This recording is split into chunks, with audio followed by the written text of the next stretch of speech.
Okay, today's class session we're going to address relative acceleration, and we'll start by working out a detailed problem on the relative velocity so you're real clear on that, including the vector polygon, which is how you can sort of check your work. Then we'll go ahead and address the acceleration on it. One remark I was just commenting on before we started the taping was the lab session for the summer Electrical Fundamentals 2 course would be offered at Tuesday from 8 to 10 in the morning at OSU, and 8 to 10 in the morning, and that section is open. There's another lab section on Thursday from 10 to 12, and there's only one seat left in that class for enrollment. So come see me if you're interested in that summer offering over the 8-week session. Okay. There just weren't enough of you to make it a go here at LCC to do that this summer. How many are potentially interested in that online one? Yeah, that's what I thought. 3, 4, 5 of you roughly. Okay. So just check in with me at the Resource Center and we'll take care of that. Okay. The exams, I'll get back to you by Thursday. That's pretty obvious since we've got a final scheduled next Monday, so I've got to get those things graded to you. I'll get those back to you. Your homework was looking pretty good. Some of you are doing not as neat of work as I would like to see. Some of you are doing very nice professional quality work, and that's what we're shooting for, is trying to make sure you lay out your presentation in a way that's understandable to somebody else that would pick up and look at your work. Okay, so that's probably almost equally as important as the, say, the detailed knowledge you're learning in this particular course. So that communication is very important. Okay, so if we look in the textbook, here's a problem at the end of the relative velocity section that has a point, a pin that's hooked onto this rolling wheel, and the rolling wheel is being driven to the right at a constant velocity v. So that means that the pin P is following what type of path? Pin P is following not a circular path. Sort of a thing. What did we spend almost a whole class session on about 2 weeks ago? It's a, whatever that shape is. Whatever that shape is. It's called a cycloid. It's called a cycloid. Okay, lots of mechanisms behave that way. That point's going to lift off the ground, and it's going to rise up, and it's going to move forward and come back to the ground after the wheel has gone through a complete rotation. Circumference being 2 pi r. Okay, so that path of P we know is cycloidal. And is it carrying any acceleration if this wheel is being driven to the right at a constant v? Yeah. No, we went in a path down the circle. Point. It's on a curved path, isn't it? It has to accelerate. So it has what kind of acceleration? Normal. Normal. Back towards where? The center. Is it towards O? Acceleration. Is the acceleration of P towards O? Oh, no. It's C. Towards the center of curvature. Towards the center of curvature of the path that P is following. That's not towards the center of the wheel.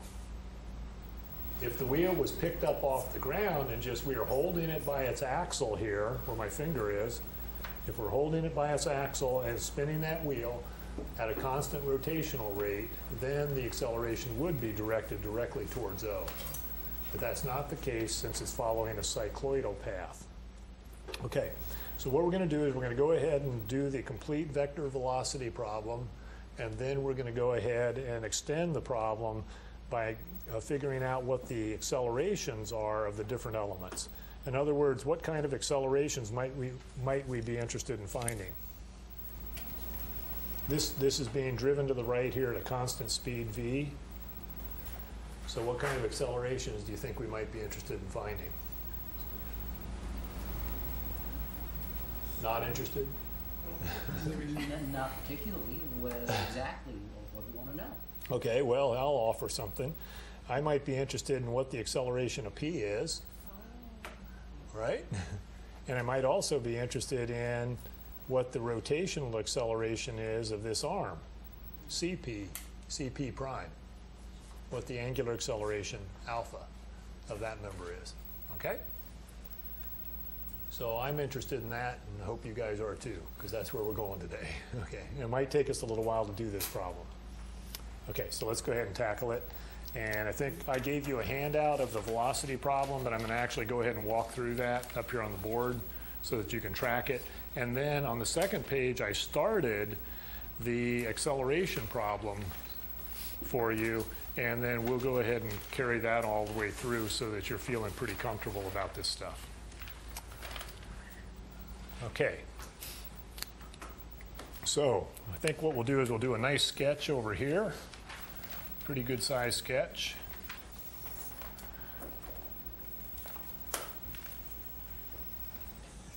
So here's the wheel. Here's point O. And we know that point O is moving to the right. And then the pin happens to be up here on the edge of this at some theta off the vertical, isn't it? Isn't that the way they define theta? Yes. Off the vertical here. So here's your radial arm, and we have theta measured in this fashion. And then this rod is over here.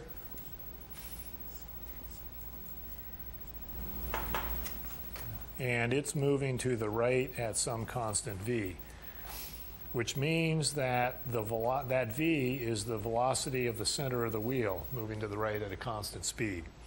This is then rolling on this lower surface. And then I believe, wasn't it 200 millimeters above the 0.1 meter, wasn't it 0.2 meters up then to where from the center to C. this, at this instant, there is a support point up here. And from the center up here, I believe this is called C, isn't it? Up here at the top. Mm-hmm. Yes. And this distance is 0.2 meters.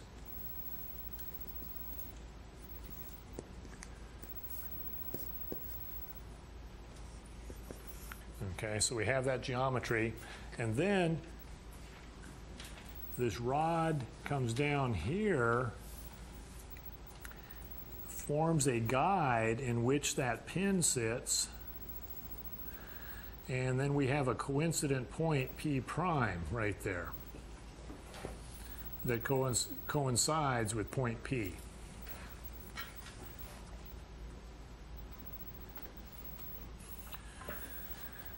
So the question is, I believe the question that was posed is, what's the omega of what?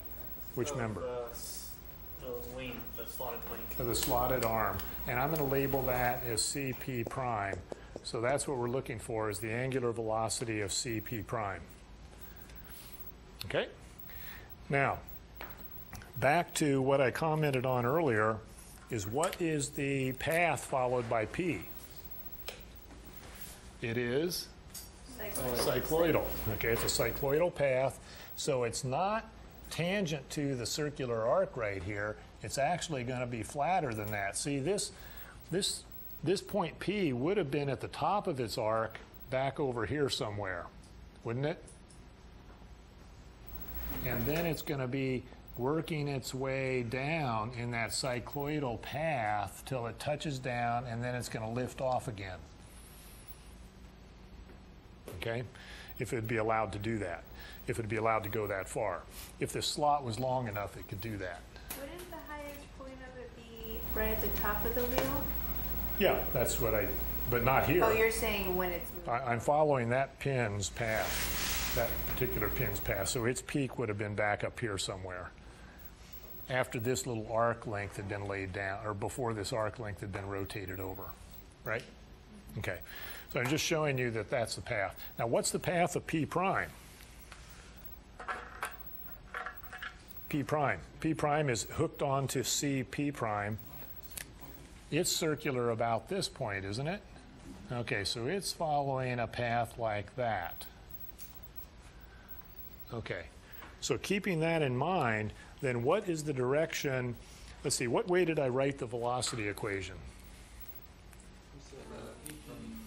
I started with the velocity of p prime. Okay, the velocity of p prime is equal to the velocity of p plus the velocity of p prime relative to p. And these are vector quantities. So if p prime is following this colored reddish path,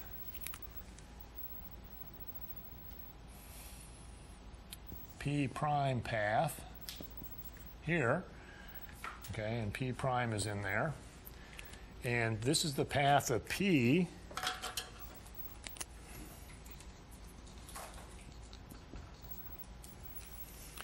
then what is the direction of the velocity of p prime relative to p?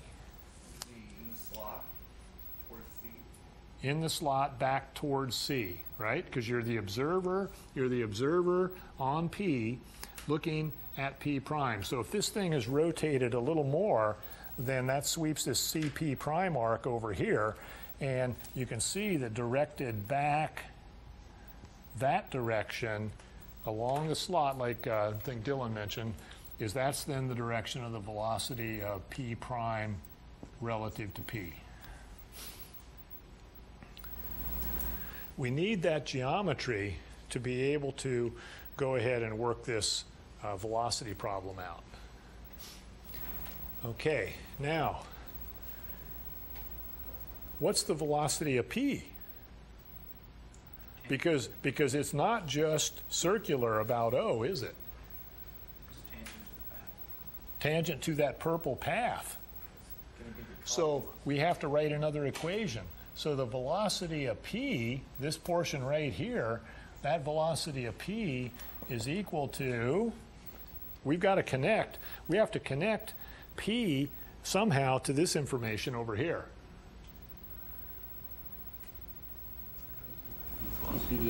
So the velocity of P is on this wheel, right? The pin's on this wheel.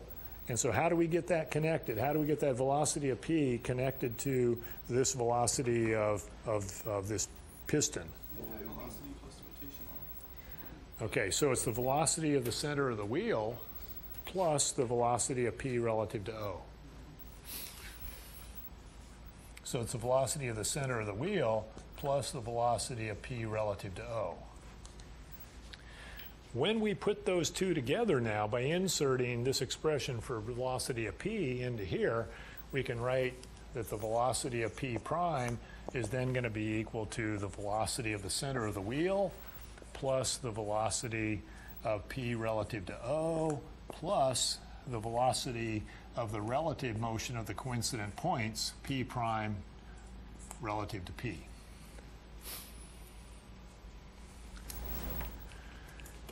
This is how you can hook one mechanism to another, is by nesting them like this. Okay. Now, we could write out all the detail of that, and I think I'm going to go ahead and set up that equation. So the velocity of P prime has to be directed this direction.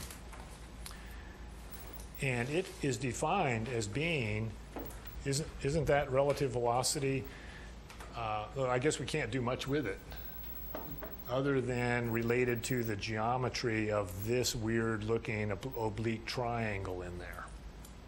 Okay. So that oblique triangle, let's go over here, looks like it has 0.2 meters here. It has 100 or 0.2 or 0.1 meter arm here to get us to P, and where P prime is coincident with it. And then here's this other arm taking us up to C. And this is time dependent. This length changes with time. Between P, CP is time dependent.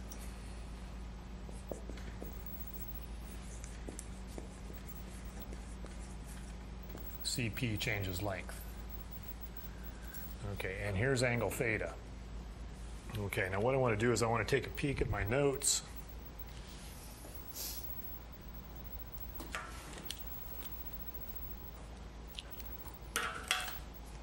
just so I stay consistent with what I handed out to you folks, is I did a bunch of geometry in there. I think in the interest of time, I'm going to go ahead and we'll have them kick the camera back over onto this image where, back out a little bit here, where we can see some of this detail. And let me just talk you through that slightly. Here's this triangle that I just drew up on the board. And here's angle theta, 0.1 and 0.2 meters, and some other acute angle beta up here, getting us over to the coincident location of P and P prime. So what we could do is we could write, we could observe that the tangent of beta would be this little horizontal length right here. Opposite side divided by the adjacent side to that little right, internal right triangle. Try to hold that steady, okay? So if we look at the tangent of beta, it's this opposite side length here, which is going to be 0.1 sine theta, our numerator. And we need to divide that to get the tangency. We need to divide that by this length right here. So that length is made up of this total length 0.2 and back off 0.1 cosine theta. So 0.2 take away this 0.1 cosine theta. Given that in the particular problem theta is 30 degrees, then we're able to calculate the beta angle as 23.8 degrees. Once we know that, we now can figure out this time-dependent length right here by using law of sines on that oblique triangle. So length CP is to its opposite angle sine, as 0.1 is to sine beta. So at 30 degrees, CP's length happens to be this, and be aware though that this is not constant. This is only the value at this particular configuration. We're looking for the omega of member CP, correct? Or CP prime. Actually, Daniel, we want the omega of this wheel. We're going to need it for the acceleration problem, and we're also going to need the omega of CP prime for when we do the acceleration problem. Okay. Okay? Make sense? Yes. Okay. And if omega of the C, if the omega of the arm, that's just going to be B dot, correct? If the omega is what? The omega of our arm is just going to be B dot, correct? Beta dot? Yes. That would be correct. Yep. So it would be indeed beta dot. And that would be the omega of CP prime. Can we solve this problem from that equation then by just taking the time derivative of both sides? We could have right here. Yeah. And we can easily figure out the omega of this wheel by knowing that the speed was some given value. Yeah, why didn't it say since wheel rolls on the ground? This is our omega. Why is that important? Because if it's not rolling, then it would be different. Well, I mean, like on the ground though, like what is that? I guess it is. I It mean, makes of it course so it's it that is. cyclonal path instead of a circular path. But this is. I thought this was omega of the wheel. No, we're trying to find omega of the bar. Of this bar that has the slot in it. Yeah, but this omega OP isn't that of the wheel? Omega of OP is of the wheel. That's correct. So why does it matter that it's on the ground? Just because it's rolling then? I guess I just don't understand Yeah, it. that's the mechanism that creates the motion, is that this point down here where my pen is pointing is momentarily not moving. Okay. And the center of the wheel, though, is being driven to the right.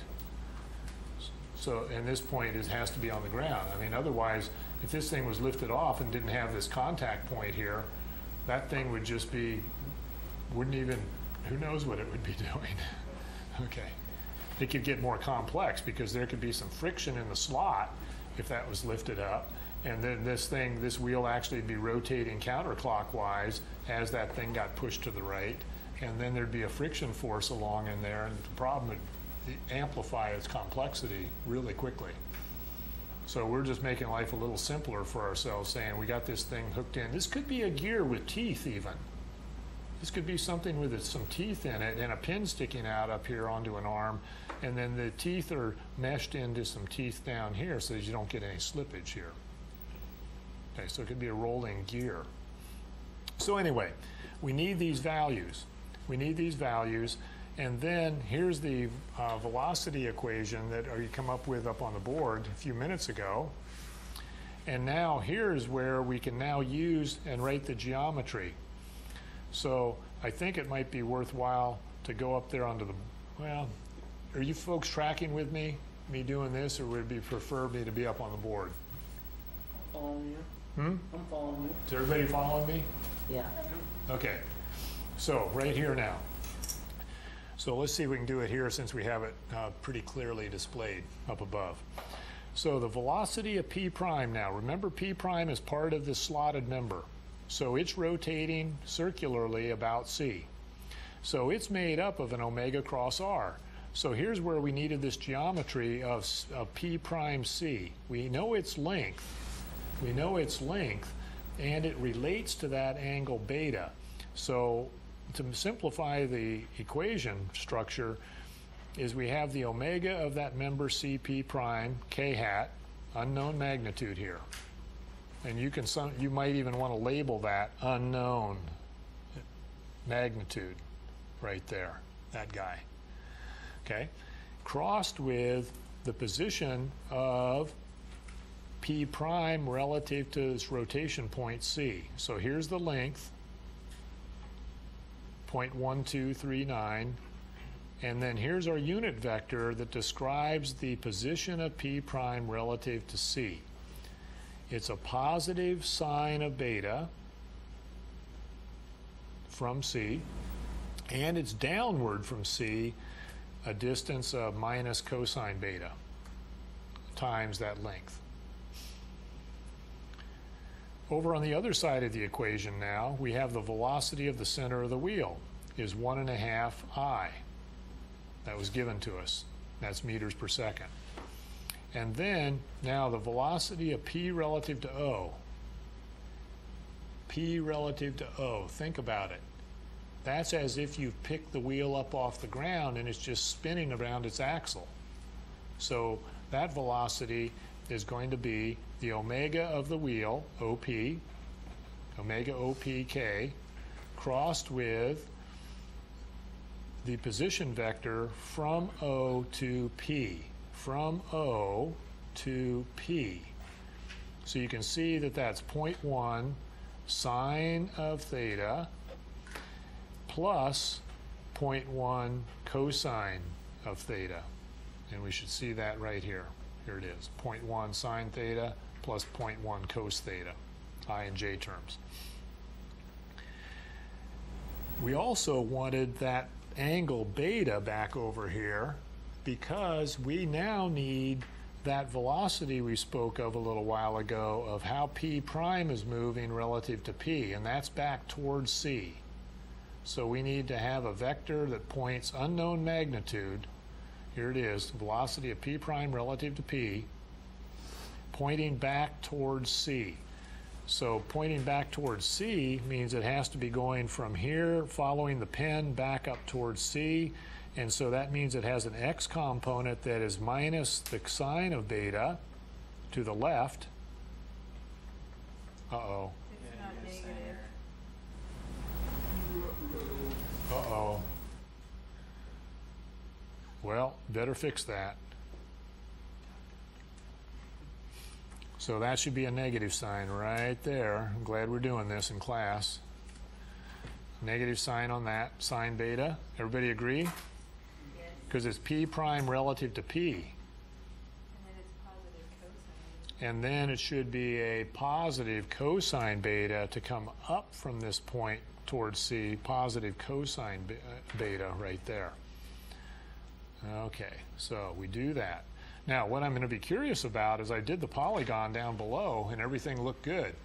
So I'm going to be curious to see if we find a flaw in the polygon down on the bottom when we get there. Did everybody make that correction on the handout? It'll just change the arrowhead. No, I think the arrowhead's right still. Okay. I think it's still. So now, since the wheel O rolls on the ground, the omega of OP, the omega of this wheel, should be the speed of the center of the wheel, since it's rotating about the point where I'm holding my pen. Okay, so it's rotating about that point, and the speed of the center of the wheel is 1.5, and we should divide that by the radius, 0.1, and here it is right here, so 15 radians per second clockwise is what the wheel is rotating at. Now we substitute those values for theta and beta and the omega, and we solve for the omega of Cp prime, and we get 18.22 radians per second counterclockwise. So the way I solve that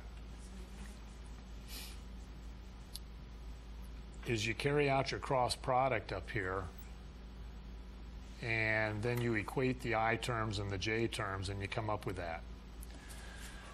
So now, let's look at the polygon and see if we find a flaw in the polygon. So I'm going to shift down here now, and we'll look at all this stuff and see if it all hangs together. So we're looking at, here's the way you do these. You look at your vector equation, and you set up a pole. Now it looks like I set the pole up from which to write the equations. I set it up right over here. So now based on that, I'm looking at my equation. So the velocity of O here is to the right 1.5. I scale that over. I now need the velocity of P relative to O. P relative to O, that means it's as if pin P is moving tangent to the circle. We can't see it there. Oh, sorry. Yeah, bring that down. So it's as if P is moving tangent to the circle relative to O. So that means it has to be perpendicular to this theta line, or the radial theta line here. So if you come back down here, you can see that in the image. Here's the theta line, here's the radial line, perpendicular to it. You come off here, and that value is the same as the speed of the center of the wheel, 1.5. So we draw it. Okay, so that takes care of these two terms. Now, here's the velocity of P prime relative to P.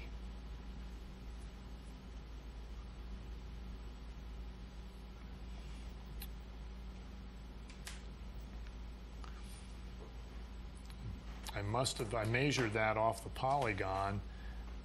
I think if we go back up and look at the original picture, look at this little picture right here. Here's the angle beta off of a vertical. And so it's got to be pointing back up along that line shown there. And that's the reason I drew this line like this with angle beta in here. And then that's a scaled value, which was obtained by the solution of the polygon up here, or from this vector equation. And so that value was 1.8. And then the tail end of that is where that then sets what the velocity of P prime has to be. And so off of the polygon, you can actually then measure that if you do a scale drawing here, and you can get the speed of P prime. If you take the speed of P prime and you divide it by that lever arm, Cp prime, divided by Cp prime, you will get the omega of that arm with a slot, the slotted arm. Okay. So I think the mathematics in here comes out okay. I just don't want to take the time now to carry out all those cross products to double check that. Because I know this value is okay. It checked with the solution value in the book. While I'm at it, before we start the acceleration problem, let me put up here on the overhead what the textbook solution, the author's solution is. Okay? And you'll see they did it obviously without as much detail.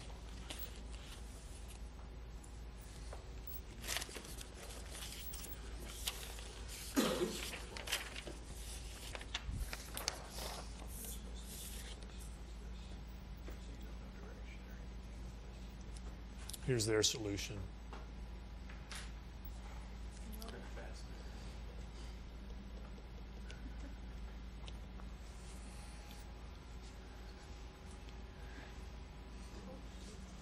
They call point D the coincident point,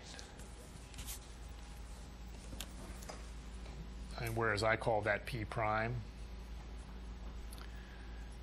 And I believe their values come out coinciding with what I had. Okay, so ready to tackle the acceleration problem?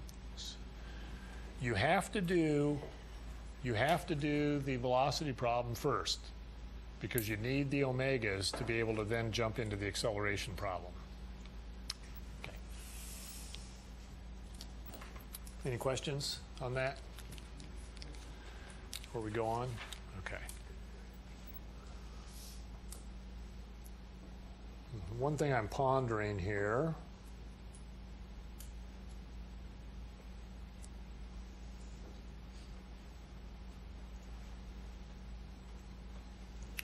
is where is the instantaneous center of this rolling wheel? Should be at the ground, shouldn't it? Yeah, should be at the ground, because that's where we started actually our rigid body back when we did absolute motion. It should be right there, shouldn't it? Huh? It should be right there. Right where I have my finger, right? Yeah, right there on the ground, yep. And so that's the instantaneous center. So that means that pin P, is moving perpendicular to that, and here it is. Well, actually, no, that's the circular portion. It's actually got a component then that's horizontal due to this velocity of O. So it's actually more horizontal than what you see here, about where my pen is marking, along a line a little bit angled there. Okay. Okay, let's do the acceleration